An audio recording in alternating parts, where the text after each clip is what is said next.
बिस्मिल्लाहिर्रहमानिर्रहीम। अस्सलाम वालेकुम नाज़रीन, आपको कहेंगे खुश आमदीद। आप देख रहे हैं कैपिटल वन टीवी। मैं हूँ आलिया कैसर। बात करेंगे आज़ाद जम्मू कश्मीर में कुछ अहम मामला की। एक तरफ तो कहा जा रहा है कि जो तासुर ज़ायल करने की कोशिश की जा रही थी पीटीआई के हवाले से कि उनके अंदर ज़ाती इख्तलाफात जो हैं वो मौजूद नहीं है, या धड़ेबंदी का जो एक या ग्रोहबंदी का जो एक तासुर ज़ायल करने की कोशिश की जा रही थी उसमें नाकामी हुई है। किस तरीके से, इस पर हम कुछ बात करेंगे। कुछ अहम जो तकर्रियाँ हैं उसको लेकर एक बड़ी खींचातानी की जो सूरत हाल है वो भी दिखाई दे रही है। दूसरी तरफ वज़ीर-ए-आज़म आज़ाद कश्मीर जो हैं अचानक सिंध क्यों पहुँचते हैं, बड़ी अहम मुलाकातें उनकी वहाँ पर हुई। दूसरी तरफ चक सवारी में जो बैरिस्टर सुल्तान महमूद का आज जलसा आम से खिताब रहा, और फिर जजेस की तैनाती के मामले पर उन्होंने बात की, यानी ऐलानात का सिलसिला उनकी तरफ से जारी। तो बड़े अहम कुछ अपडेट्स हैं जो कि आज के इस प्रोग्राम का हिस्सा रहेंगे। बाकायदे तौर पर इसका आगाज़ करने से पहले आपसे सिर्फ इतना ही कहना चाहूँगी कि अगर आपने चैनल को सब्सक्राइब नहीं किया है तो कर लीजिए, और उसके साथ साथ अपनी आरा से हमें ज़रूर आगाह कीजिए, क्योंकि इससे ही चीज़ों को बेहतर करने का मौका मिलता है। बात कर लेते हैं जी। सबसे पहले तो गुज़श्ता कुछ अरसे के दौरान ज़ाहिर है कि ये बात की जा रही थी कि पीटीआई जो है उनकी सीनियर क़यादत के बीच में अख्तलाफात पाए जाते हैं आज़ाद जम्मू कश्मीर में। इस तासुर को ज़ायल करने के लिए बहुत हद तक बड़ी काविशें भी की गई, कोशिशें भी की गई। यूँ कह सकते हैं कि हकीकी मायनों में सही सिमत जो है वो पीटीआई की क़यादत ने डायरेक्शन लेने की कोशिश भी की, लेकिन इसके बावजूद भी कहा यह जा रहा है कि जो ग्रोहबंदी का एक तासुर पीटीआई के अंदर आ रहा है उसको ज़ायल नहीं किया जा सका, और जिसकी वजह से जो खुदनुमाई है या किसी हद तक तासुब हमें दिखाई देता है वो हमें सर चढ़कर बोलता हुआ दिखाई दे रहा है। इस वक्त अगर हम बात करते चलें तो ख़ास तौर पर जो एमडीए के चेयरमैन की तैनाती है या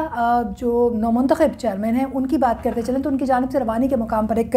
तकरीब का इनेकाद किया गया, लेकिन इसमें बड़े पैमाने पर जी कहा यह जा रहा है कि जिन लोगों को शिरकत करनी थी वो शरीक नहीं हुए, जिसकी वजह से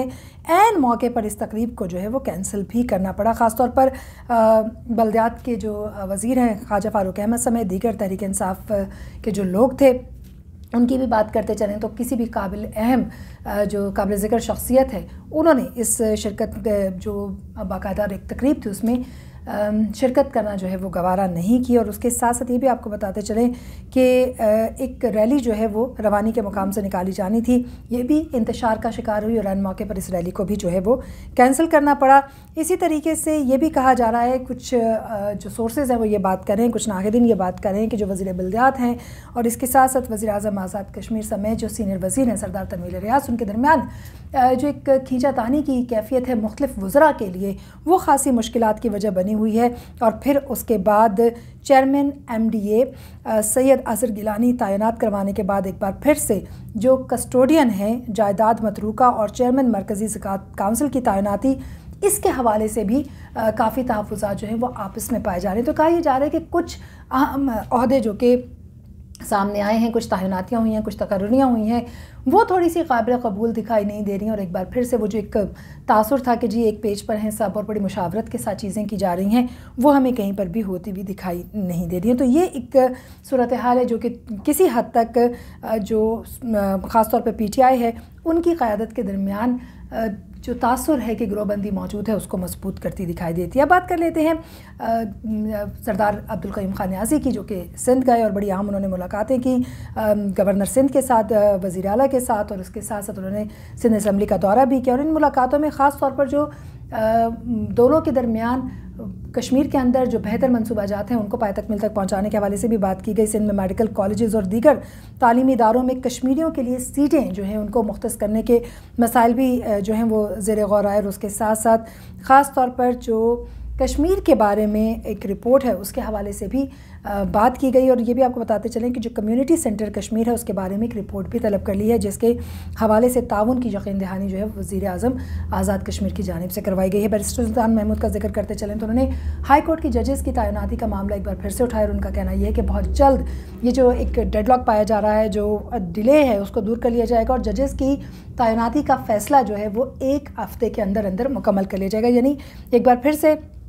जो अदालत है, जो अदलिया का निज़ाम है اس کا رواں دواں پہیہ رہنا چاہیے اور عام عوام تک جو انصاف کی فراہمی ہے وہ ممکن ہونی چاہیے. ان کا کہنا تھا کہ جو وکلا کے چیمبرز ہیں وہ بھی جلد بنائے جائیں گے, ان کے مسائل بھی سنے جائیں گے, اور پھر ظاہر ان کے مسائل حل ہوں گے تو عام عوام کے مسائل حل کرنے جو ہیں وہ زیادہ بہتری کے ساتھ, آسانی کے ساتھ حل ہو سکیں گے. اس کے ساتھ ساتھ آپ کو یہ بھی بتائیں کہ انہوں نے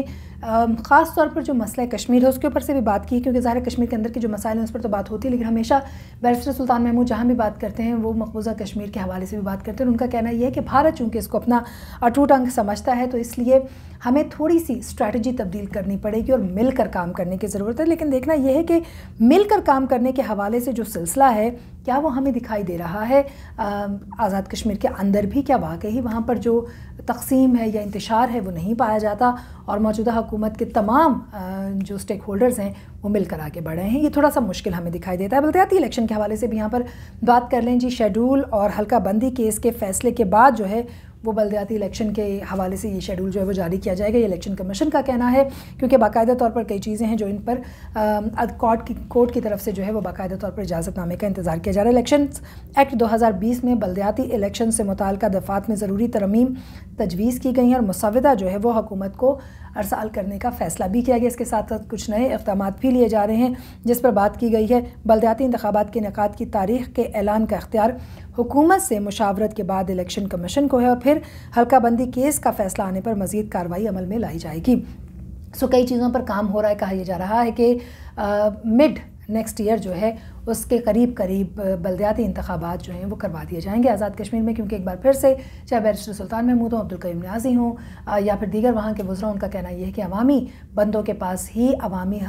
جو اختیارات ہیں وہ ہونے چاہیے اور ان کے حوالے سے کوشش کی جا رہی ہے. اور آخر میں ہم آپ کو یہ ضرور بتاتے چلیں کہ بیرسٹر سلطان محمود جو ہے انہوں نے چکسواری میں جلسہ عام سے خطاب کیا اور ایک بار پھر سے جو مسائل ہیں وہاں کے ان کو حل کرنے کے حوالے سے بات کی. ان کا کہنا یہ ہے کہ بہت جلد جو اہداف ہیں ہمارے ہم ان کو حاصل کر لیں گے, لیکن کسی بھی صورت میں جو ورکرز ہیں, جو عام بندہ ہے, اس کے کام کو نظر انداز نہیں کیا جائے گا. شاید یہی ایک وجہ ہے کہ پروگرام کے آغاز میں جن عام تعیناتیوں کا تذکرہ ہم نے کیا اس پر خاصی لیدے کا معاملہ چل رہا ہے, اور اس کی وجہ یہی ہے کہ بہت سے معاملات میں ایسے ہی اگر ہم بات کرتے چلیں کئی جگہوں پر, کئی شہروں اور صوبوں کے اندر بھی ایسے لوگ جنہوں نے بالکل روٹ جو ہے اس سے کام نہیں کیا ہوتا, لیکن اس کے باوجود بھی ان کو باہر سے لا کر مختلف عہدوں پر بٹھا دیا جاتا ہے, اور حقیقی معنوں میں کام کرنے والا ورکر جو ہے اس عہدے سے یا اس میرٹ سے محروم رہ جاتا ہے. تو اس کے اوپر سوالات اٹھائے جا رہے ہیں جس پر بیرسٹر سلطان محمود سمیت ہی پی ٹی آئی کی قیادت کا کہنا یہ ہے کہ کوئی سمجھوتا نہیں کیا جائے گا, لیکن اس کے باوجود بھی شکایات کا سلسلہ جاری ہے اور اعتراضات بھی اپنی جگہ پر بلند ہو رہے ہیں. اس کے علاوہ خاص طور پر جو قیادت ہے اس کے بیچ میں بھی پھوٹ کی انڈیکیشن دکھائی دیتی ہے. تو یہ کچھ اب تک کی اپڈیٹس تھی جو ہم اب تک لے کر آئے. مزید اپڈیٹس کے لیے آپ ہمارے ساتھ رہیے. آپ دیکھ رہے ہیں کیپٹل ون ٹی وی.